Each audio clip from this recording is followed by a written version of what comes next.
MIM, यहाँ कोई भी पार्टी नहीं आता, सिर्फ एमआईएम आता, दूसरा कोई पार्टी नहीं जीतता है।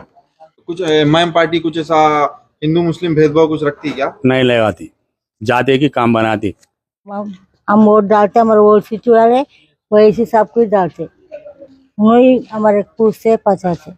हम तो एमआईएम पार्टी वाले कर रहे, यहाँ कामा कर रहे, अच्छा कामा कर रहे, बोलते चाह रहे, इमीडिएट रिस्पांस कर रहे, बोनालू को लाइट्स डलाए, रिस्पांस तो वो अच्छा कर रहे, कामा भी अच्छा कर रहे। हम एमआईएम को वोट देंगे, क्या बोले तो हम जमील भाई आपको भी सलूट, साथ में रहते हैं और मर्दाना आदमी के साथ रहते हैं। मैंने कहा कि धर्म इंसान को बांट नहीं सकता है। बेशक बेशक बेशक, एक बात जान लीजिए।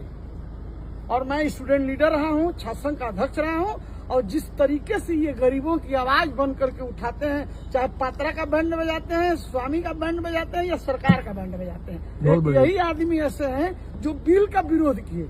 धारा का विरोध हमेशा बोलना चाहिए आदमी को। बिल्कुल साहब, और मैं उसको सलाम करने के लिए आप मिल के आइए दारुसलाम साहब से, आइए दारुसलाम, आइए आइए शर्मा जी, ठीक है, मतलब नहीं है। ठीक है पंडित जी। जयपुर मुझे आना है तो जमील भाई मिलूंगा,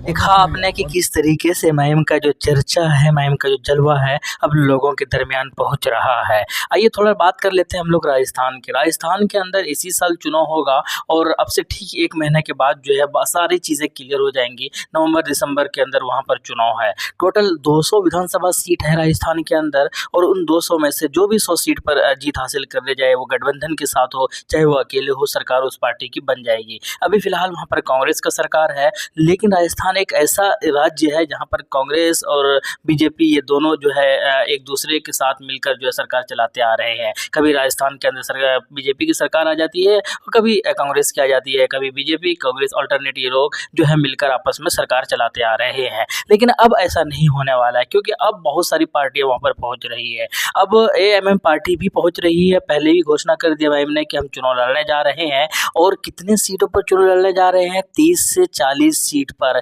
यानी कि 40 ऐसे विधानसभा सीट है राजस्थान के अंदर जहां पर मुस्लिम पॉपुलेशन अच्छे खासे है, मुस्लिम वोटर्स अच्छे खासे हैं, और इसी की वजह से एमआईएम पार्टी ने डिसाइड किया कि हम अपना उम्मीदवार वहां उतारेंगे जहां पर मुस्लिम बहुल एरिया होगा, क्योंकि जो है हम चाहते हैं कि वहाँ पर मुसलमानों और दलितों और पिछड़े वर्ग के लोगों को इंसाफ दिला सके, उनके लिए काम कर सके, उनके लिए तरक्की का रास्ता बन सके। अब बात करते हैं टोटल अगर पिछले विधानसभा सीट की, तो 2018 के अंदर जब चुनाव हुआ था और उसके परिणाम आए थे, तो इस 40 जहाँ पर मुस्लिम एरिया की बात हो रही है, तो वो जो 40 सीट है, उन 40 सीट में से 29 सीट पर जो है वो कांग्रेस की जीत हुई थी, और उसके बाद जो है 7 सीट पर बीजेपी की जीत हुई उनमें से, और उसके बाद उन 40 में से 4 सीट किसी दूसरे अन्य के खाते में चले गए। तो अब ये जो 40 सीट पर जहां पर एमआईएम अपना पार्टी उतारने की बात कर रहे हैं, अपना उम्मीदवार उतारने की बात कर रहे हैं, तो सबसे ज़्यादा नुकसान किसका होने जा रहा है? ऑब्वियसली कांग्रेस का होने जा रहा है, क्योंकि इन 40 में से 29 सीट पर कांग्रेस का दबदबा है, और मुसलमानों का वोट लेकर जो है कांग्रेस जो है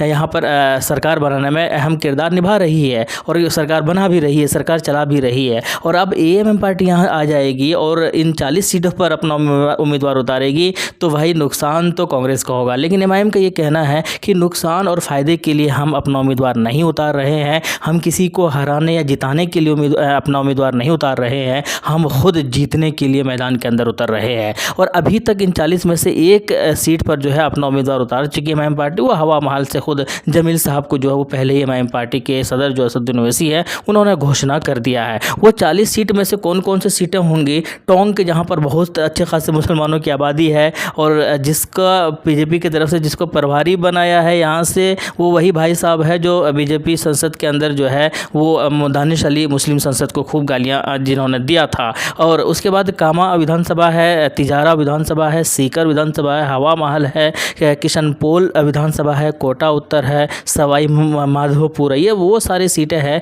जो इन्हीं 40 सीटों में से आते हैं, और यहाँ पर एमआईएम की नज़र है, और ऐसे वैसे नज़र नहीं, अच्छी खासी नज़र है, और यहाँ से अपना उम्मीदवार उतारने की घोषणा वो कर रहे हैं। उसके बाद अगर वहाँ पर ये देखा जाए कि गठबंधन किसके साथ होगी या नहीं होगी, थोड़े दिन पहले अगर कुछ महीना पहले की अगर बात की जाए, तो वहाँ पर हनुमान बेनीवाल जो कि आरएलपी पार्टी से ताल्लुक़ रखते हैं, तो उनसे बातें हुई थी, उनसे चर्चाएँ चल रही थी, क्योंकि उन्होंने कहा था कि हमारे लिए जो दरवाजे वो असदुद्दीन ओवैसी के लिए दरवाजे खुले हुए हैं गठबंधन के। उसके बाद हालांकि चीज़ें आगे बढ़ नहीं पाई अभी फ़िलहाल। वो ऐसा माइंडसेट है उस पार्टी का, क्योंकि वो कहते हैं कि बीजेपी और कांग्रेस दोनों ही जो है एक सिक्के के पहलू है, हम इन दोनों में से किसी के साथ नहीं जाने वाले हैं। तो क्योंकि अब वो भी तलाश कर रहे हैं और एमआईएम पार्टी भी तलाश रहे हैं अपने साथी का, पहली बार चुनाव लड़ेंगे राजस्थान के अंदर, और शायद बहुत ज़्यादा इम्प्रेसिव ना हो, लेकिन एक अच्छा किरदार निभा सकते हैं अगर गठबंधन के साथ अगर चुनाव लड़े तो। अब किनके साथ गठबंधन करेंगे ये तो खैर आने वाले वक्त में ही पता चलेगा,